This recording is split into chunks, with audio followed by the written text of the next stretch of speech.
हरे कृष्णा हरे गणेशा।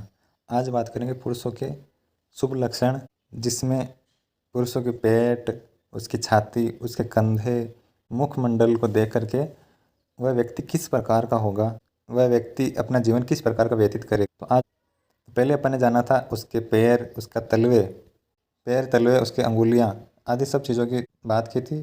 पैरों की त्वचा की भी बात की थी। आज बात करें घुटने से ऊपर और पेट के बारे में। जिस व्यक्ति का पेट मृग या मोर के समान एकदम गोल हो, कोई किसी भी प्रकार का गड्ढा ना हो, तो वह व्यक्ति पुरुषों में उत्तम माना गया है। जिस व्यक्ति के बाघ के समान तथा मेंढक तथा सिंह के समान पेट गोल तो हो लेकिन थोड़ा किसी तरफ गड्ढा हो, तो वह व्यक्ति राजा होता है। मांस से पुष्ट तथा सीधा और गोल पार्श्व वाला व्यक्ति राजा होता है। इसमें हड्डियां ना दिखे और मांस वाला व्यक्ति होता है, ऐसा व्यक्ति राजा माना गया है। बाघ के समान पीठ वाला सेनापति होता है। जिसकी पीठ एकदम सीधी हो, वह व्यक्ति सेनापति होता है। सिंह के समान लंबी पीठ वाला व्यक्ति बंधन में पड़ता है। और कछुए के समान पुरुष धनवान और सौभाग्य संपन्न होता है। चौड़ा तथा मांस से पुष्ट, यदि छाती की बात की जाए, जिसकी छाती चौड़ी हो, मांस से पुष्ट हो और जिसकी छाती पे रोम हो, बाल हो, तो वह व्यक्ति पुरुषों में शतायु यानी दीर्घायु होता है, धनवान और उत्तम भोगों को प्राप्त करता है। सूखी, रूखी और विरल हाथ की अंगुलियां होने पर पुरुष धनहीन और सदा दुखी रहता है। यदि पुरुष के हाथ में रेखाएं की कुछ बात की जाए, तो यहाँ पे बताया गया है जिसके हाथ में मत्स्य रेखा होती है तो उसका कार्य सिद्ध होता है, वह व्यक्ति धनवान और पुत्रवान होता है। जिसके हाथ में तुला यदि या फिर वेदी का चिन्ह होता है, वह व्यक्ति व्यापार में लाभ करता है। जिसके हाथ में सोमलता का चिन्ह होता है, वह व्यक्ति धनी होता है और यज्ञ करता है। जिसके हाथ में पर्वत या फिर वृक्ष का चिन्ह होता है, वह व्यक्ति, उसकी लक्ष्मी स्थिर होती है, अनेक प्रकार के सेवकों का स्वामी होता है। जिसके हाथ में पंछी या बाण या तोमर, खड़क या धनुष का यदि कोई चिन्ह होता है, तो वह व्यक्ति युद्ध में विजयी होता है। जिसके हाथ में ध्वजा या शंख का चिन्ह होता है, जहाज का व्यापार करता है और धनवान। जिसके हाथ में श्रीवत्स या कमल, ब्रज, रथ और कलश का चिन्ह होता है, तो वह व्यक्ति शत्रु रहित राजा होता है। दाहिने हाथ के अंगूठे में यवक का, दाहिने हाथ के अंगूठे में दोनों बीच के अंगुलियों में इस प्रकार गोल का यवक का होता है। दाहिने हाथ के अंगूठे में यवक का होने पर पुरुष सभी विद्याओं का ज्ञाता तथा प्रवक्ता होता है। जिस पुरुष के हाथ में कनिष्ठा यानी लिटिल फिंगर के नीचे से तर्जनी यानी अंगूठे के पास वाली अंगुली तक एक रेखा चलती है, जिसके बीच में अलग नहीं होती है, तो वह व्यक्ति, वह पुरुष 100 वर्षों तक जीवित रहता है।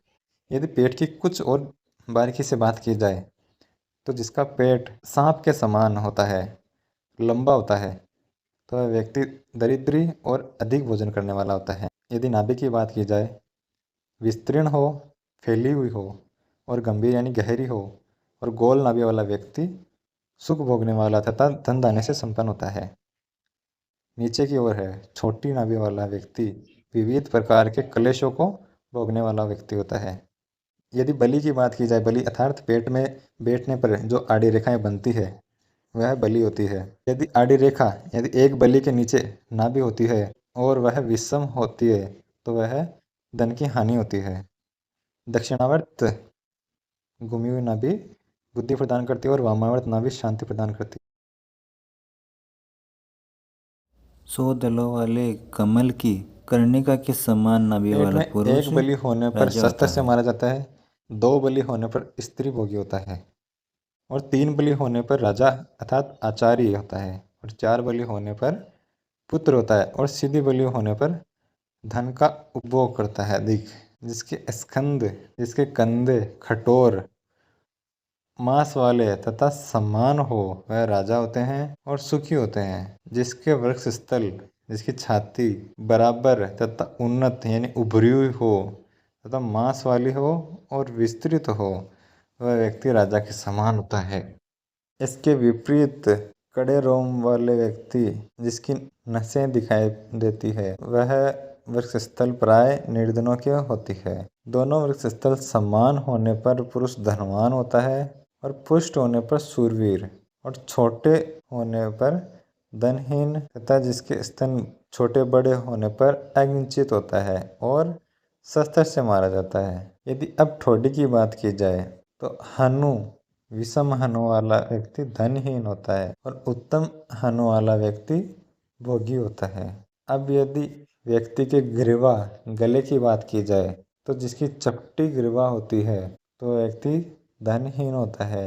महिष के समान, महिष यानी भैंसे के समान ग्रीवा वाला शूरवीर होता है और मृग के समान ग्रीवा वाला डरपोक होता है। और यदि समान ग्रीवा वाला व्यक्ति होता है तो वो राजा, तोता, ऊंट, हाथी और बगुल के समान लंबी तथा शुष्क ग्रीवा धनहीन होता है। छोटी ग्रीवा वाला व्यक्ति धनवान और सुखी होता है। पुष्ट, यदि अब खाक की बात की जाए तो पुष्ट दुर्गंध रहित, समान और तथा थोड़े बाल होने पर व्यक्ति धनी होता है। अब जिसकी भुजाएं बात की जाए तो जिसकी भुजाएं ऊपर की ओर खींची रहती है वह बंधन में पड़ता है तथा छोटी भुजा रहने पर दास होता है और ये छोटी बड़ी भुजा होने पर चोर होता है और जिसकी लंबी भुजा होने पर सभी गुणों से युक्त होता है। घुटनों तक लंबी भुजा होने पर राजा होता है। अब यदि हाथ की बात की जाए, इसका हाथ का तल बीच में से गहरा होता है, उसे पिता का धन प्राप्त नहीं होता है और वह डरपोक होता है। ऊंचा करतल, ऊंचे करतल यानी हाथ की हथेली ऊंची हो तो वह पुरुष दानी होता है। विषम करतल वाला पुरुष मिश्रित फल वाला होता है। लाख के समान लाल वर्ण वाला हथेली होने पर राजा होता है और पीले रंग में हथेली होने पर पुरुष स्त्री का विहार करने वाला तथा काला और नीला हथेली वाला शराबी तथा नशा का पान करने वाला व्यक्ति होता है। जिसकी हथेली रुखी हो तो वह पुरुष निर्धन होता है। जिसकी हाथ की रेखाएं गहरी और चिकनी दिखाई पड़ती है वह व्यक्ति धनवान होता है। इसके विपरीत रेखा होने पर दरिद्र होता है। जिसकी अंगुलियां टेढ़ी मेढ़ी विरल हो उसके पास धन नहीं ठहरता। जिसकी अंगुलियां गहरी और छिद्रहीन अंगुलियां होने पर, आपस में अंगुलियों को जोड़ने पर छिद्र नहीं होता है, वह व्यक्ति धन का संचय करता है। ब्रह्मा जी ने आगे कहा है कार्तिकेय, जिसका मुखमंडल चंद्रमंडल के समान मुख वाला व्यक्ति धर्मात्मा होता है। जिसका मुख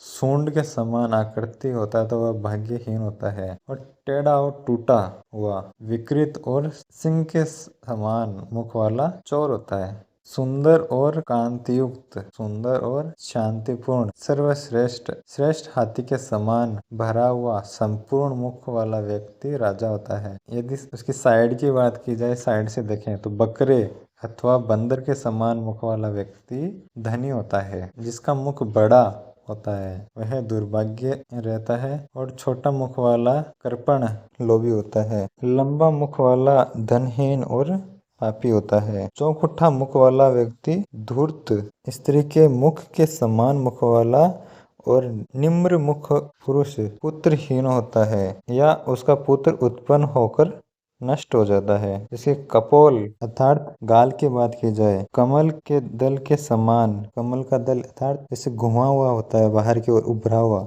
उसके समान होता है तथा कांतिमान चमकदार होता है। वह पुरुष धनवान और कृषक होता है। सिंह तथा बाघ और हाथी के समान इसके गाल होते हैं। वह व्यक्ति विविध संपत्तियों को भोगने वाला और सेना का स्वामी होता है। जिसका नीचे का होठ लाल रंग का होता है वह व्यक्ति राजा होता है और कमल के समान दोनों होठ हो वह व्यक्ति धनवान होता है। मोटे होठ और रूखे होने पर व्यक्ति दुखी होते हैं। जिसके कान की यदि बात की जाए, जिसके कान मांस रहित हो वह संग्राम में मारा जाता है और चिपटा कान होने पर व्यक्ति रोगी होता है और छोटा कान होने पर कृपण तथा कंजूस होता है। शंकु के समान होने पर कान वाला व्यक्ति राजा होता है और जिसके कान में नसें दिखती है वह व्यक्ति क्रूर होता है। यदि कान में केस हो वह दीर्घजीवी होता है। बड़ा, पुष्ट, लंबा कान होने पर भोगी तथा देवता ब्राह्मण की पूजा करने वाला और राजा होता है ऐसा व्यक्ति। जिसकी नाक सुख पक्षी की चोंच के समान हो वह व्यक्ति सुख भोगने वाला होता है। जिसकी नाक शुष्क होती है वह दीर्घजीवी होता है। पतली नाक वाला व्यक्ति राजा, लंबी नाक वाला भोगी, छोटी नाक वाला धर्मशील और हाथी, घोड़ा, सिंह या सुई की भांति आगे से तीखी नाक होने पर व्यापार में सफल होता है। कुंद पुष्प की कली के समान उज्जवल दांत वाला व्यक्ति राजा होता है। हाथी के समान दांत वाला एवं चिकने दांत वाला गुणवान होता है। भालू और बंदर के समान दांत वाला व्यक्ति नित्य भूख से व्याकुल रहते हैं। कराल, रूखे, अलग अलग और फटे हुए दांत वाले दुख से जीवन व्यतीत करने वाले होते हैं। दांतों की संख्या की बात की जाए, जिसके दांत 32 होते हैं वह राजा, 31 दांत वाला भोगी, 30 दांत वाला सुख दुख भोगने वाला, 29 दांत वाला पुरुष दुखी होता है। जिसके जीभ काली हो वह व्यक्ति दास पर्वती का जीवन व्यतीत करता है। जिसकी रूखी और मोटी जीभ हो वह क्रोधी होता है। जिसकी जीभ श्वेत हो सफेद जीभ होती है जिसकी लगभग वह पवित्र आचरण से संपन्न होता है। जिसके निम्र स्निग्ध चिकनी जीभ लाल रंग की हो तथा छोटी जीभ वाला विद्वान होता है। कमल के पत्ते के समान पतली, लंबी, न बहुत मोटी और न बहुत चौड़ी जीवा रहने पर राजा होता है। जीभ के ऊपर वाले स्थान को तालु कहते हैं, ऊपर उभरा भाग। उस तालु अपने कुल का नाश करता है जिसका काला रंग का तालु होता है। यदि पीले रंग का तालु होता है वह सुख दुख को भोगता है और सिंह के समान अथवा हाथी के तालु के समान तथा कमल के समान तालु वाला व्यक्ति राजा होता है। लाल और कमल के समान अंदर से घुमा हुआ वह व्यक्ति राजा होता है। यदि वह व्यक्ति का रंग श्वेत हो तो वह धनवान होता है। यदि वह रूखा और फटा हुआ तथा विकृत तालु वाला मनुष्य अच्छा नहीं माना जाता। यदि व्यक्ति के स्वर की बात की जाए, इसमें हंस के समान स्वर वाला व्यक्ति तथा मेघ के समान गंभीर स्वर वाला व्यक्ति धनमान्य होता है। क्रोंच के समान स्वर वाला राजा महान धनी तथा विविध सुखों को भोगने वाला होता है। और चक्रवाक के समान स्वर वाला व्यक्ति धर्मवत्स और तथा राजा होता है। घड़े यानी दुंदुबी के समान स्वर वाला व्यक्ति राजा होता है। रूखे, ऊंचे और क्रूर पशु के समान तथा घर स्वर वाला पुरुष दुर्भागी होते हैं। नीलकंठ पक्षी के समान स्वर वाले धन भाग्यवान होता है और फटे कांसे के बर्तन के समान तथा टूटे फूटे स्वर अधम कहे गए हैं। व्यक्ति के यदि नेत्र की बात की जाए, आंखों की बात की जाए, दाड़िम के पुष्प के समान नेत्र वाला राजा, व्याघ्र के समान नेत्र वाला क्रोधी, केकड़े के समान आंख वाला झगड़ालू, बिल्ली और हंस के समान नेत्र वाला पुरुष अधम होता है। मयूर तथा नकुल के समान आंख वाला मध्यम माना गया है। यदि आंख का रंग की बात की जाए, जिसका आंख का रंग शहद के समान पिंगल वर्ण तथा नेत्रों वाले को लक्ष्मी कभी भी त्याग नहीं करती। गोरोचन, गुंजा तथा हरताल के समान पिंगल नेत्र वाला बलवान और धनवान होता है। यदि ललाट की बात की जाए तो अर्धचंद्र के समान ललाट होता है वह राजा होता है तथा बड़े ललाट होने पर धनवान होता है। छोटा ललाट होने पर धर्मात्मा होता है। और ललाट के बीच जिस स्त्री या पुरुष में 5 आड़ी रेखाएं होती है वह 100 वर्ष तक जीवित रहता है और ऐश्वर्य भी प्राप्त करता है। 4 रेखा पर 80 वर्ष, 3 रेखा होने पर 70 वर्ष, 2 रेखा होने पर 60 वर्ष तथा 1 रेखा होने पर 40 वर्ष, एक भी रेखा न होने पर 25 वर्ष की आयु वाला होता है। इन रेखाओं द्वारा हीन, मध्यम, पूर्ण आयु की परीक्षा करनी चाहिए। छोटी रेखा होने पर व्याधि युक्त तथा अल्पायु और लंबी लंबी रेखा होने पर दीर्घायु होता है। इसके ललाट में त्रिशूल या पट्टी यानी एक आड़ा चिन्ह होता है। वह बड़ा प्रतापी और कीर्तिमान संपन्न राजा होता है। छत्र के समान जिसका सिर होता है वह राजा होता है। लंबा सिर होने पर दुखी और दरिद्र, विषम सिर होने पर समान तथा गोल सिर होने पर सुखी। हाथी के समान सिर होने पर राजा। यदि बाल की बात की जाए, इनके केस मोटे और रुखे और आगे कपिल और आगे से फटे हुए दोनों ही बाल होने पर अनेक दुख को भोगता है। यदि बहुत गहरे और कठोर केस दुखदायक होते हैं बीच बीच में से खाली, जिसके या केस विरल और चिकने, कोमल तथा काले रंग के हो, तो वह अनेक प्रकार के सुख भोग करता है और राजा होता है। धन्यवाद। आगे केवल बात करेंगे राजपुरुषों के कैसे लक्षण होते हैं। के लिए धन्यवाद।